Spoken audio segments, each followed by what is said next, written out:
Guess it can't be sunshine and rainbows every day, huh? I've seen green canyon walls before. Alright, so you can tell we are no longer on the road. Now, we see what we do about the bike.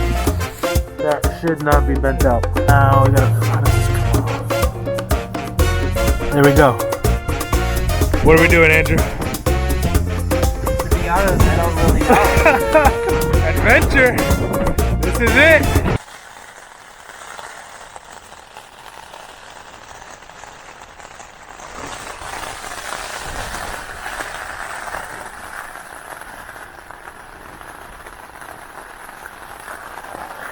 We were thinking about leaving. It just kept getting worse and worse and worse.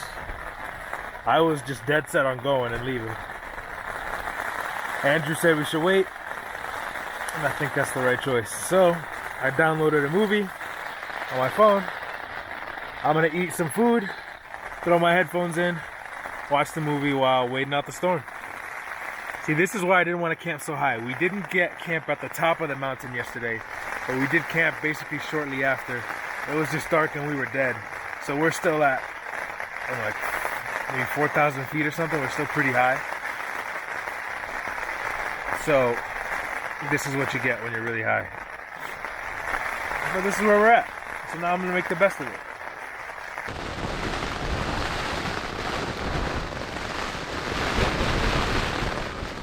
All right, we got a very slight break in the rain. There is a massive amount of rain coming, so we're gonna try and get as far as we can. We're about 22 to 23 miles away from that junction with a grocery store and also possible hotels. So we're gonna see how far we can go. The only thing is, we got big baby number 2 coming up. It's a pretty good downhill, 16 or so miles of downhill, then big baby number 2. So if the rain does come, we'll probably get caught in the rain on the mountain trying to climb up it, but we won't. We won't. God willing, we won't. It's going to be an awesome ride in, and we'll be able to get to the hotel and dry everything off. Hopefully. Day 3, Fool's Loop. Let it begin. Let it begin. Wow, this is already hard to roll on.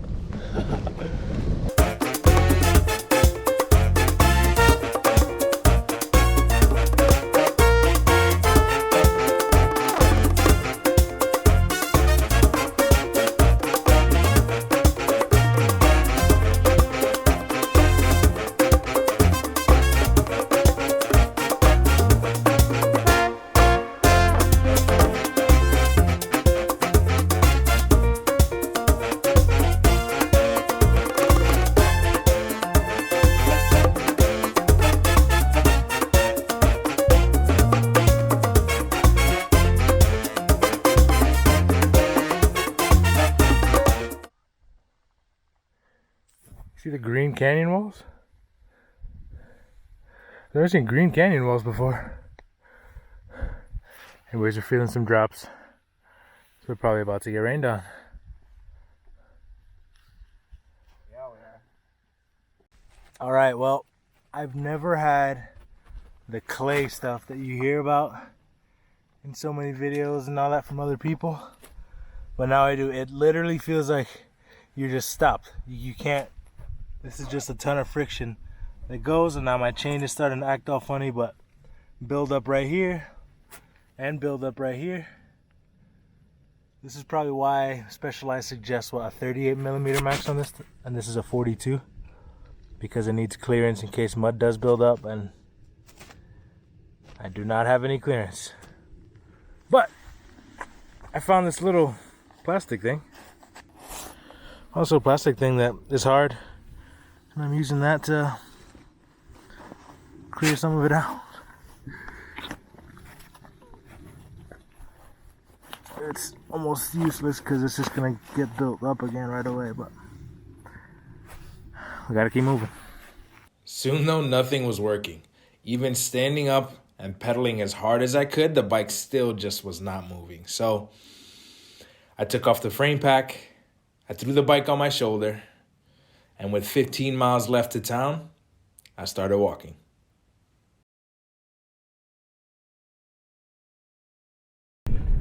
All right, so you can tell we are no longer on the road. That's because an angel appeared on the road. Jack Came by, he's on a hunt right now from California. Came by, saw us struggling, and offered us a ride. And it was at this point that my bike could no longer roll, so I couldn't push it, I couldn't pedal. I just carried it on my shoulder, probably like 0.2 miles, and I was ready to go the next 15 mentally, but that's only after 0.2 miles. I'm sure after a mile or two, my mindset would have changed. However, Jack, we're gonna hop in for as long as we can. So thank you so much. I appreciate Jack. You saved our lives there. At least mine. He was fine. Well, there's Jack, the lifesaver. Thanks, Jack. Now we see what we do about the bike. The derailleur got bent on the ride over. The chain's probably all full of a bunch of stuff. And my shoes have a bunch of mud in them too, but we're here. Now let's see what we do. So aside from the clearance issues, you see how that's bent out? That should not be bent out. So on the truck ride over, it did get bent. I'm gonna try and put it back now, but that's like very crucial and possibly trip ending / I may just have to take the derailleur off and go single speed the rest of this trip. But even if I do that, there's still a ton of mud everywhere on the bike that I have to figure out as well. So we're at this Holly's Market. We're grabbing some groceries because we need some. Then I think the route goes that way, and there's a little diner 7 miles away that we might stay at. A little diner cabin thing we might stay at if it's open. So that's the plan right now if we can get this thing going, which I think, again, worst case, we'll just go single speed. All right, I tried straightening the derailleur. No chance I'm moving that without potentially damaging the rest of the derailleur. So the hanger's bent. So you see how the hanger is bent out? It's this piece that I need to bend back. But I tried pushing everything and I can't. So I'm worried that if I push anywhere here, it's gonna bend the actual derailleur. Whereas that can just be fixed, taken off and fixed. So I'm gonna take the whole derailleur off and then try to make this a single speed bike by chopping the chain down and everything. This is gonna be fun.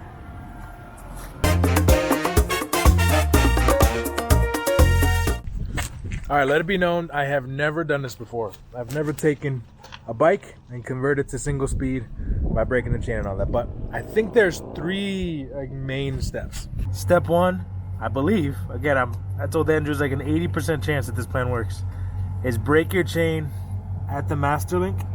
See how this one looks different versus all the rest? So break your chain there, most easily done with a tool meant for this. Let's see. Ah, there we go. I think it finally went. It should be much easier. Now we gotta, how does this come off? There we go. Then we'll push, should be the last. There we go. All right, so now chain is out of the derailleur. We'll take this off. Voila. Derailleur off. Next, what we're gonna do then is try and line up the gears, so make the chain just a straight line from back to front, whichever gear that falls in. You don't have many options, but if you try to make it one way or the other, then it's just gonna be like skipping and everything. So you need to, wherever you think it's straight, leave it there. There it is. Something broke. Yep, popped out the other side. So Just now, gotta keep going. yeah, it's a question of, I don't want to go all the way though, right? I don't know. Isn't there something I want to potentially reuse this or something? Or do I have to break both? I think I've messed it up. This isn't supposed to be this hard, but I can't figure it out. And I'm very hungry, so I'm gonna go get some more groceries. We're gonna go to a diner and then hopefully figure this out later. Here we go.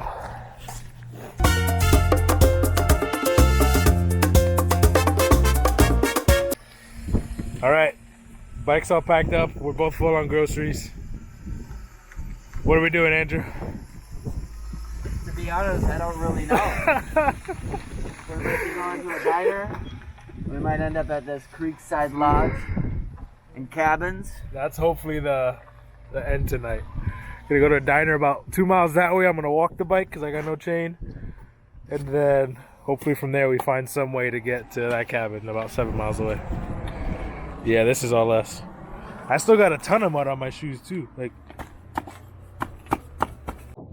so walking the bike to the diner, and it got me thinking that like, what options we have in case I can't get the bike to work. There's a bike shop 20 something miles away, and Phoenix is about 120 miles away. So we're like at the furthest point away from Phoenix on the route wise. Actually, maybe it's not that far by car, but on the route we're like as far away as you can get from the start and finish. So the perfect time for this to happen. It's all right. We still got a smile on. Once we get some food in us and find a place that's warm, I think we can figure out the chain thing. Then keep riding, hopefully. The only thing is there is a deadline of I need to be done by Thursday night, and it's Tuesday now, so we have about 2.5 days to finish that last 130 or so miles. Adventure! This is it!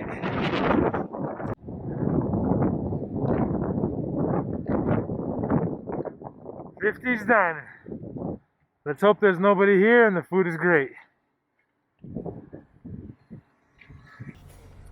If this is a result of my bike breaking, I'm breaking it a lot more often, Andrew. A lot more often. More mud. Let's go, Rain. Keep it up. Bring it up.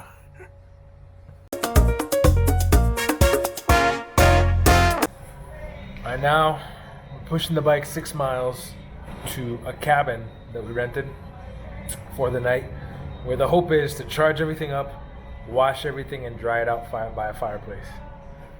Pushing the bike 6 miles is gonna be fun, especially if it's through mud. I hope it's not.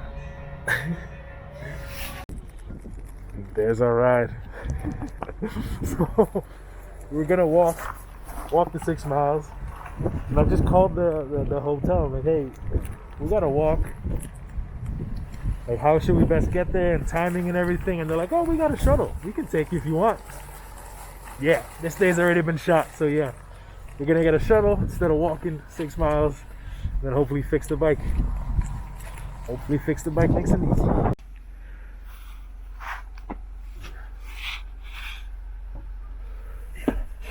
Hi, Andrew. So we booked a room at the Creekside Lodge and Cabins, and we were fully prepared to hike the 6 miles from Cortez Junction up to the cabin. However, when we called, they were awesome. And then next thing you know, John is here in a shuttle with both of our bikes in the back. So this made life extremely easy because we don't have to go and take a 2.5-hour trek through the dirt or walk along the highway with our bikes. This makes it so much better. John, thank you so much. I'm really excited to see the cabin. He said they've done a lot of work to it recently. So if you're ever on this trail and you want to stay at a nice place, I'll show you what it looks like. Creekside Lodge and Cabin.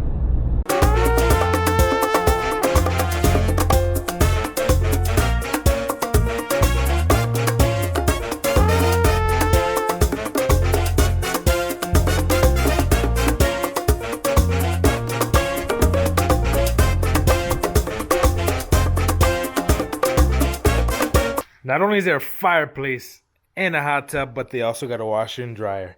So all of these dirty, smelly clothes are gonna be fresh and clean. I am so looking forward to this. One of my things is I always enjoy feeling clean at least, and I feel so disgusting right now because we haven't gotten to jump in any water to clean off. We haven't had enough water to clean off, so it's just, I feel gross. I'm gonna clean all this stuff, and then I'm gonna take a shower and then relax. Hopefully take a hot tub as well because we got a big day tomorrow. So I want to do that to just like melt all the stress away. Starting off our relaxing night, drinking Andrew's favorite concoction. We got a packet of emergency and a noon tablet. How did you come up with this, Andrew? I just need to stay hydrated and gotta stay healthy. Perfect combo. Cheers, brother. And cheers. it talks back. I don't think you want to consume it until it stops foaming. Oh, well, alright, we'll cheers later. Many hours later, and there's been a change of plans. So I did take this off. We did cut the chain. Luckily I had quick links, and long story short, I put quick links on and then repaired the chain and bent the derailleur hanger back by putting a rock here and then banging on it. I took this derailleur off because you don't want to bang on the derailleur, and just had the metal piece right here. Then we took a rock, put it on the metal piece, took another big rock, and just slammed on it until it got semi-straight. So it's not perfect, but hopefully it's good enough to finish the ride. Hopefully that's all good enough to finish the ride. So it's 7 o'clock.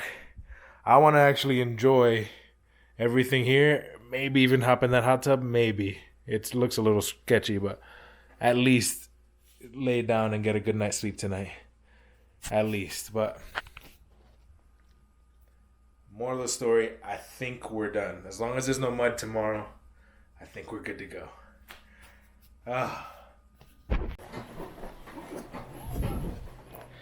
Yeah, buddy. Evidently, these corn dogs are amazing. Let's see. Creekside corn dog. Andrew, you want some?